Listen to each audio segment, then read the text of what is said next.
Dominique Voynet l'a annoncé ce matin, elle l'a dit notamment sur notre antenne, elle va porter plainte contre X et elle demande tout simplement l'interdiction de l'utilisation des flashballs lors des manifestations. Je vous propose de l'écouter. Plainte contre X pour que la lumière soit faite sur ces événements et une saisine bien sûr des institutions qui permettent de garantir la déontologie de l'usage des forces de police et de sécurité pour savoir exactement ce qui s'est passé et puis pour dire les choses clairement, je demande à cette heure l'interdiction du flashball.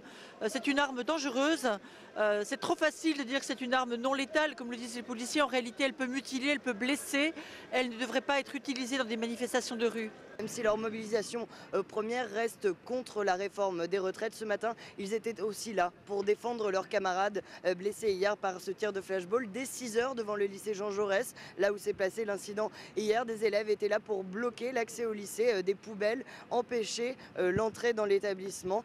Ils étaient donc là pour défendre leurs camarades blessés. Ce matin, beaucoup parlaient de cet événement, beaucoup étaient choqués, ils racontaient cette histoire et ils dénonçaient les violences policières injustifiées selon eux. Leur but aujourd'hui était donc que la manifestation se passe dans le calme. Beaucoup de lycéens ont pris la parole pour appeler leurs camarades à ne pas avoir de gestes de provocation, à ne pas lancer de projectiles s'ils voyaient des CRS. Des parents d'élèves et des enseignants étaient aussi venus à leur côté pour encadrer cette manifestation. Les lycéens sont ensuite allés du lycée Jean Jaurès devant le parvis de l'hôtel de ville, le tout dans une ambiance plutôt bonne enfant, sans incident grave.